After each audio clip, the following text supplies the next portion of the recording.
Is it on? Yeah. Making something a right doesn't automatically make it happen. For example, healthcare. Whenever the government decides to butt into stuff, that shit usually turns shitty.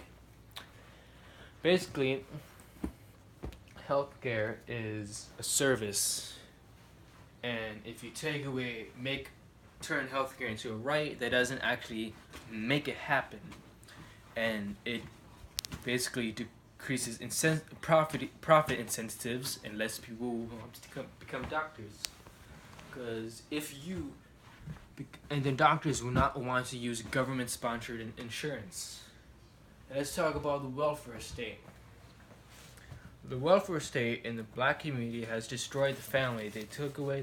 They put incentives on single mothers not to get married. Because the more kids you have, the more welfare benefits you receive. And more people on food stamps is not success, it's failure. Government dependency will always keep people in poverty. And this affects the black community very much. So to a lot of welfare policies. For example, the single motherhood rate in the black community is upwards at 70%.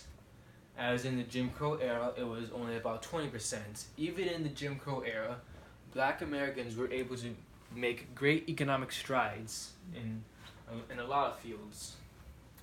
However, the war on poverty has done nothing to end poverty. The way to end poverty is not to make people depend on the government and keep them trapped in a poverty cycle. The way to end poverty is to incentivize people to work harder. But leftist policies, not liberal policies, leftist policies incentivize people and they keep them down. There's a harming culture of victimhood culture amongst black Americans, and they continue voting for these leaders that promise all these goodies, but they do nothing for them. Look at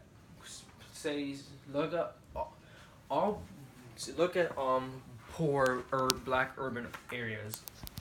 They're poor. Are they run by Democrats or Republicans? They're run by Democrats. If you keep people dependent on a government system, they will have no incentive to do better. And if you constantly teach them that everything is not that all the woes that they suffer are the fault of outside forces, rather than encouraging them to work harder and not be in that situation in the first place, then you will see an end to black allegiance to the Democratic Party. If the Democratic Party loses black support, they would start losing elections rapidly. And so what they do is they call conservatives and conservative policies racist. It's mostly political. The reason why you don't see a lot of racial minorities voting Republican is that it has been constantly drilled into our head that Republicans and conservatives are racist. But it's really with a few exceptions, Republicans and conservatives are neither racist or anything like that. Who's really more racist? The party who wants to keep blacks trapped in poverty with welfare and constantly teach them that they are victims rather than encourage them to better themselves and work hard for the nation and their community, or the party that thinks all people should be judged by the content of the character and that all people can make it to the top and shouldn't have their lower standard. affirmative action laws are actually pretty racist. They say that they lower standards for people of color, and affirmative action laws actually hurt people of color. If you lower standard, college admission tests lower standards for Black Americans and racial minorities as a whole, and therefore they set them up for failure. Whereas, let's say you take a white person and you put them in an Ivy League college with mediocre SAT scores, they will fail. The black dropout rate in colleges is staggering. And usually, if you point this out, you're called racist. What I find interesting about the Democratic Party is that if you are a racial minority and you dare to have any right wing views, leftists will call you a racist if you're white or a race traitor if you're black. They have this mindset that if you're a person who's supposedly a marginalized group, then you have to be liberal. They expect you to have a certain mindset, which is racist unto itself. If you believe that conservatives are racist and liberals are not, if you believe that racial minorities need the help of these rich white leftists to get ahead, and I'm sorry to say this, you are racist. A lot of these rich liberals are kind of hypocritical. They constantly go on social media and they ask us to be more racially diverse. Meanwhile, these rich liberals live in all white neighborhoods that are gated with armed security. This is really classism with racial undertones. This stems from the elite's hatred for the working class. Because the working class tends to vote conservative. Because voting conservative means lower taxes for them, and conservative policies have actually helped the economy. For example, let's take the $15 minimum wage, for instance. If you raise the $15 minimum wage, then you have to raise some other workers' wages. For example, if a dishwasher makes $15 an hour, then the cook will be happy about his $15 an hour, so you have to raise his wage. This drives up labor costs, and therefore their companies are going to have to probably reduce hours and or raise prices. And when prices are raised, it discourages people from going to your restaurant or to your business, and then you will lose customers and then lose money, and then you have to shut down. And many businesses have been forced to close down their businesses. For example, many businesses have left California and have moved to Texas. There, a rapid increase in minimum wage actually hurts people like me. For example, I work at a smoothie place.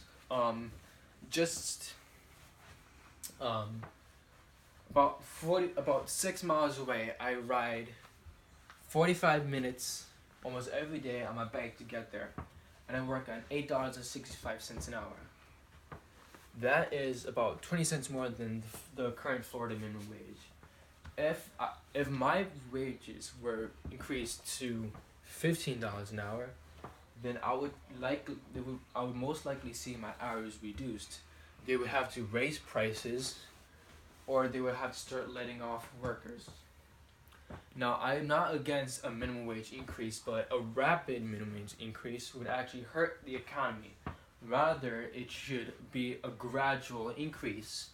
A gradual increase in the minimum wage will give companies and businesses, small and big, more time to adjust to the rising wages. And then everyone would win. A rapid increase throws things off balance. Everything has to maintain a good. Everything has to be in harmony with one another. And rapid changes is not good. Change is good, but rapid change is not good. There has to be an increase. Rapid change might be good for some things, like for example, um, not an example because I'm going to go into a different topic. For example, another liberal policy, another conservative policy that leftists oppose is voter ID laws. A lot of these white college leftists think that black Americans can't get voter ID laws. For example, my dad says, what if the nearest DMV is too far away? What if the nearest place is too... Well, you can go to a computer, you can apply for it online, and maybe comes in the mail. I watched a video where a Fox News host went to a typical American college and asked a bunch of mostly white leftists about voter ID laws. They say it's racist, and they say stuff like black people don't have access to the internet, black people don't know how it works, criminals can't get access to those kind of to the resources that will help them get voter ID laws. So these leftists think black people aren't smart enough to know how to get voter ID laws. They assume they're all criminals, and a lot of what they said struck me as racist. But let's go back to the issue of welfare. Obviously, to use welfare, you need IDs. You need an ID to buy medicine, to buy beer, to drive. Why don't you need an ID to vote? Leftists claim it's a ruse to keep minorities from voting. Well, who's the real racist? People who think that minorities can't get IDs, or the people who want fair and honest elections? You have to ask yourself this. And these leftists all push for gun control. But what does gun control really gonna do? For obviously criminals don't follow the law. If you ban assault rifles, there's something called the black market and the deep web and the dark web, and these criminals can get these firearms illegally. And firearms are pouring in illegally across the border almost every single day. And so basically, what you have to do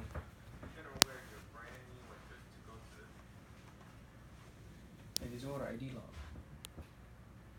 in areas with